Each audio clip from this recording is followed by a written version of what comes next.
भारतात महिलांचे राजकीय प्रतिनिधित्व वाढवण्याच्या उद्देशाने महिला आरक्षण विधेयकासंदर्भात संसदेमध्ये नव्या हालचाली होत असून हे स्वागतार्ह असल्याचे विधान परिषदेचे माजी सदस्य महांतेश कवटगीमठ यांनी सांगितले। शुक्रवारी बेळगाव पत्रकार परिषदेमध्ये बोलताना त्यांनी सांगितले की 1996 मध्ये महिला आरक्षणासाठी पहिला प्रयत्न झाला होता। एच.डी. देवेगौडा यांच्या सरकारच्या काळात विधेयक मांडण्यात आले, मात्र लोकसभेचे विसर्जन झाल्याने ते अपूर्ण राहिले असे ते म्हणाले। ಭಾರತದ ಇತಿಹಾಸದಲ್ಲಿ ಲೋಕಸಭೆ ಮತ್ತು ರಾಜ್ಯಸಭೆಗಳಲ್ಲಿ ನಾರಿ ಶಕ್ತಿ ವಂದನಾ ಅಧಿನಿಯಮ 2026 ಚರ್ಚೆಗೆ ಬಂದಿದೆ। ನಿನ್ನೆ ದಿನ ರಾಜ್ಯಸಭೆ ಮತ್ತು ಲೋಕಸಭೆಗಳಲ್ಲಿ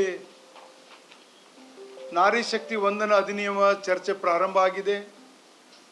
ಇದೊಂದು ಐತಿಹಾಸಿಕ ಗಳಿಗೆ।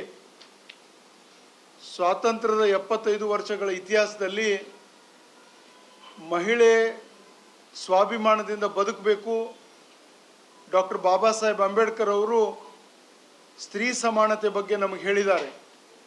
12ನೇ ಶತಮಾನದಲ್ಲಿ ಅಣ್ಣ ಬಸವಣ್ಣನವರು ಸ್ತ್ರೀ ಸಮಾನತೆ ಬಗ್ಗೆ, ಲಿಂಗಭೇದದ ಬಗ್ಗೆ ಮಾತನಾಡಿದ್ದಾರೆ।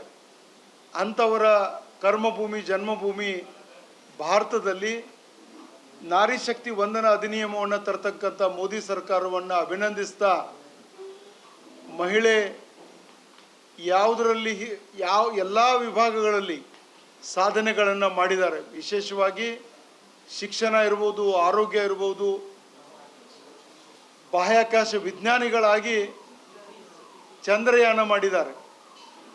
ಅಂಥ ವಿಶ್ವದಲ್ಲಿ ಇವತ್ತು ಭಾರತದಲ್ಲಿ ತರತಕ್ಕಂಥ ಈ ವಿಶೇಷ ನಾರಿ ಶಕ್ತಿ ವಂದನಾ ಯೋಜನೆ ಹೆಣ್ಣು ಮಕ್ಕಳಿಗೆ ಪಾರ್ಲಿಮೆಂಟ್ನಲ್ಲಿ ಮತ್ತು ವಿಧಾನಸಭೆಗಳಲ್ಲಿ ವಿಶೇಷವಾಗಿರ್ತಕ್ಕಂಥ 33% ಪ್ರತಿನಿಧಿತ್ವವನ್ನು ಈ ಬಿಲ್ ಕೊಡಲಿದೆ। ವಿಶೇಷವಾಗಿ ಈ ಕಾಯ್ದೆ ಕ್ಷೇತ್ರಗಳ ಮರುವಿಂಗಡಣೆ 2026ರಲ್ಲಿ ಆದಂಥ ಈ ಮಸೂದೆಗಳನ್ನು ತಿದ್ದುಪಡಿ ಮಾಡುವುದರ ಮೂಲಕ 131ನೇ ಸಂವಿಧಾನಕ್ಕೆ ತಿದ್ದುಪಡಿ, ಕ್ಷೇತ್ರ ಮರುವಿಂಗಡಣೆ ಮಸೂದೆ 2026, ಕೇಂದ್ರಾಡಳಿತ ಪ್ರದೇಶಗಳ ಕಾನೂನುಗಳ ತಿದ್ದುಪಡಿ 2026, ಈ ಮಸೂದೆಗಳ ಮೂಲಕ ಪಾರ್ಲಿಮೆಂಟ್ನರ 545ರಿಂದ 850 ಮಹಿಳಾ ಮೀಸಲಾತಿ ಹೆಚ್ಚಾಗಲಿದೆ।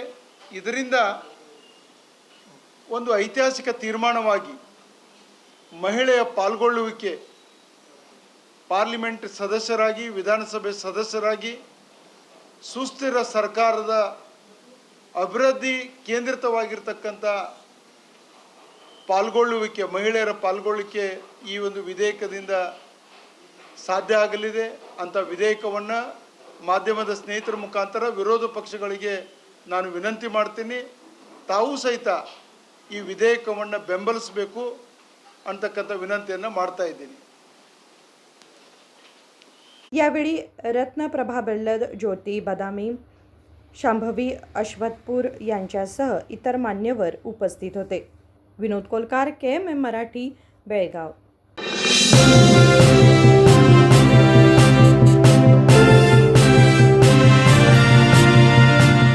ಈ ಅಕ್ಷಯ ತೃತೀಯದಂದು ಭೀಮಾದೊಂದಿಗೆ ಸಮೃದ್ಧಿಯನ್ನು ಆಚರಿಸಿ। ಚಿನ್ನ, ಬೆಳ್ಳಿ ಮತ್ತು ವಜ್ರದ ಮೇಕಿಂಗ್ ಶುಲ್ಕದ ಮೇಲೆ 100% ವರೆಗೆ ರಿಯಾಯಿತಿ ಪಡೆಯಿರಿ ಮತ್ತು ಪ್ರತಿ 1 ಲಕ್ಷ ರೂಪಾಯಿ ಮೌಲ್ಯದ ವಜ್ರದ ಮೇಲೆ 24 ಕ್ಯಾರೆಟ್ ಚಿನ್ನದ ಗಟ್ಟಿಯನ್ನು ಉಚಿತವಾಗಿ ಪಡೆಯಿರಿ। ಕೇವಲ 10% ಮುಂಗಡವಾಗಿ ಪಾವತಿಸಿ ಏಪ್ರಿಲ್ 1ರಿಂದ 17ರವರೆಗೆ ಫ್ಲೆಕ್ಸಿ ಗೋಲ್ಡ್ ದರದ ಪ್ರಯೋಜನಗಳನ್ನು ಪಡೆದುಕೊಳ್ಳಿ। ಎಲ್ಲ ಭೀಮಾ ಮಳಿಗೆಗಳಲ್ಲಿ ಲಭ್ಯ, ಷರತ್ತುಗಳು ಅನ್ವಯ। ನಿಮಗೆ ಸಮೃದ್ಧ ಅಕ್ಷಯ ತೃತೀಯದ ಶುಭಾಶಯಗಳು।